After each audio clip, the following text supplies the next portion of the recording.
So we're back after a long hiatus, and if you've missed why I've been away, you can watch the last video. And today we're going to do another foundation review, and it's one that you've been waiting for so long for me to test out. One of my light bulbs kind of went out, so I went and bought a temporary one, which is not as good as this one. This one is the good one, as you can see. So this one kind of offers a little bit of light, but it's a different hue of light. It's a little bit colder, not as warm. So if you can see like a slight difference, that's why. Anyway, the foundation we're trying today is the Kat Von D foundation. And I also went ahead and bought the concealer as well because I wanted to know what the rage was all about. This is the second lightest. It's Light 42 Neutral. By the way, this isn't neutral at all. I don't know who named this, but this is not neutral. This is a very pinky shade.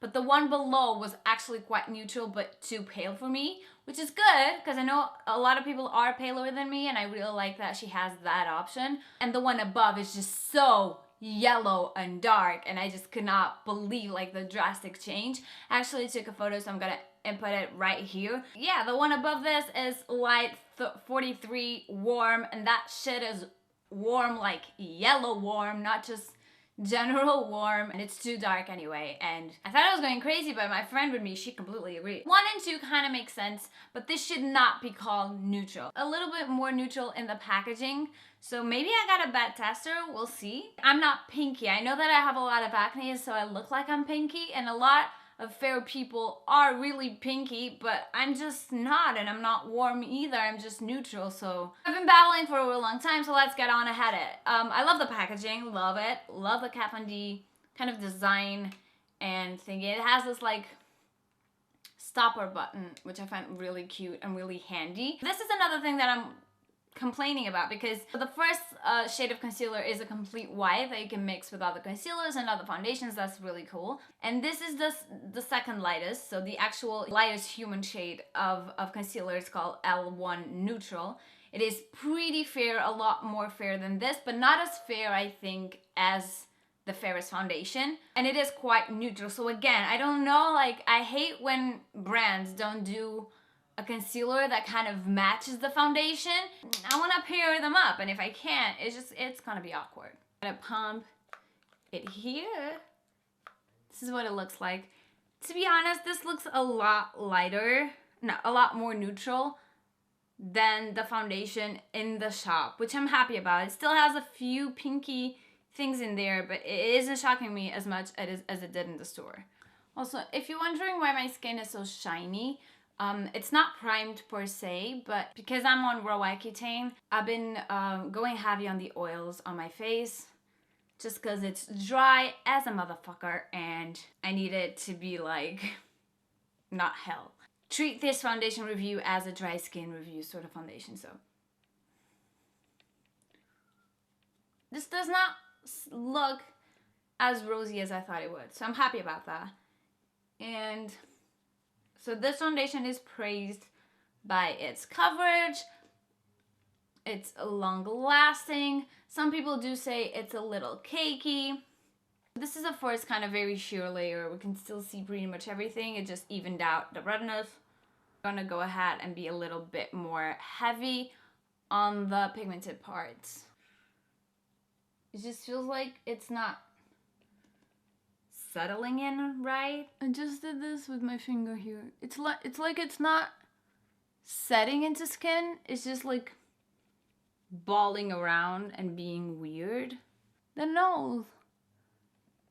This is the Tarte sponge blender, which I feel is just as good as the Beauty Blender. This is what's happening. This is what I'm gonna do. I'm gonna wash this completely off my face. I don't know if this is the moisturizer, which I hadn't had trouble with other foundations, but I'm gonna try to use another moisturizer. Have a less oily base to work with. So here we are again. I wiped my face off and applied just the moisturizer, no oil.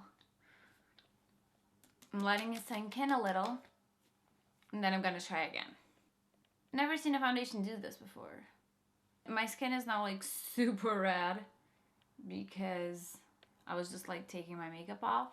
and it's super sensitive for Accutane. So if I do like this, it gets like so affected. Looks better, at least as a first. I really think it was the oil, you guys. I'm glad that I wiped it off and tried again, because... And by the way, the oil I used was Sunday Riley's Juno oil, which is quite heavy, but has been doing wonders for my dryness. And it's been good under other foundations, so I don't know.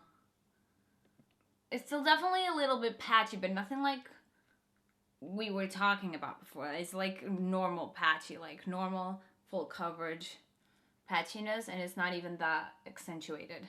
So this is the brush side. You can definitely see still a little bit of things peeking through, but I wouldn't go with that brush and go over it. Maybe with a pinpoint brush, but honestly, I just go over maybe with the concealer. I don't know. It doesn't bother me though. I would totally rock this look. Oh my god, this side is just like I've been beaten. Ugh. Hate my skin. It's a little more forgiving. I would say though that this foundation kind of sticks to like the little hairs and stuff. I have like a little bit of peach fuzz, but not like too much. If you have too much, you might have a bit of trouble blending it in. Okay, two kind of layers on this side, and we got about the same coverage with the two layers with the brush on this side. A little bit better in terms of finish, and this is even more white, which is great if you're one of those people that likes to like highlight the under eye area. I don't have extremely dark under eyes, so I don't think this would be the type of concealer I'd go to because I have dry under eyes. But I wanted to test it out anyway because I know some people, even with dry eyes, have like really dark under eyes or spots that you would want to cover. And with the brush, this is super cakey. Super cakey. Let's go with the blender on this side and see what's up. Oh, much better in terms of texture. So much better. It's almost seamless. I think the coverage is better as well. This is how it looks on the pores. So it is a little bit cakey, especially in the brush side. Don't mind my lips. Accutane lips. But it's not like patchy or chalky. It is rather creamy.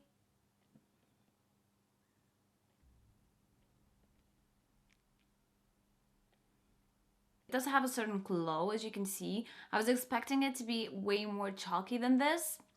Right off the bat, I'd say if you have oily skin, this maybe is a little better than the hooded one, because the hooded one can be quite emollient and moisturizing. So I done the rest of my makeup and ended up powdering with my by Terry because it was being very, very transferable. And also, if you're liking my very vampy makeup look, it was with the ZOEVA Opulence palette, and I'm gonna be showing it off on my Instagram. So if you're not following me on Instagram, go follow me right now. And today, later today, I'll be uploading a photo and a short video tutorial with all the products that I'm using.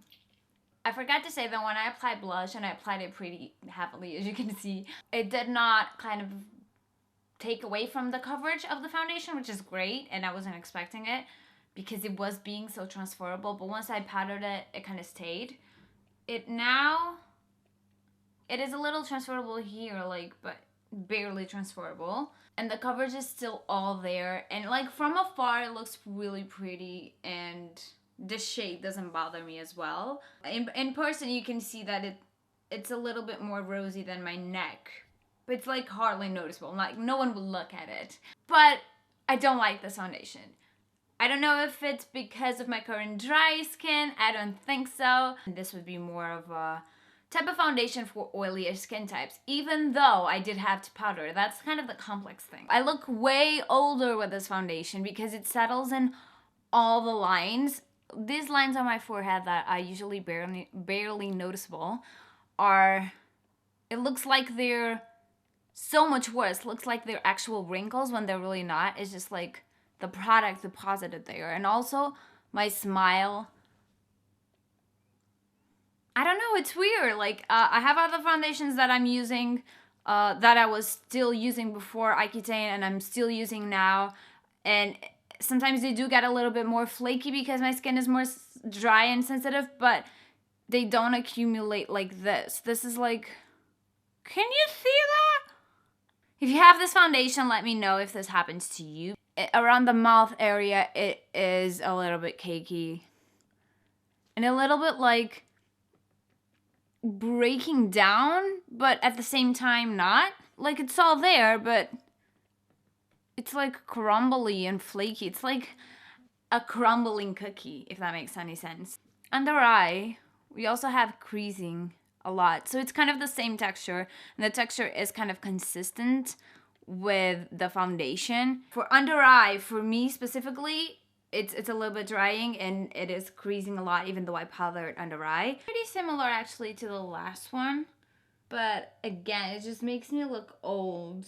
Oh my god, it makes me look so old here. Like, it doesn't sink into my pores and the coverage is pretty much all there. Even here, which is usually unproblematic, I don't like the finish. It's really weird. It's very chalky and like it just clings to every little crease.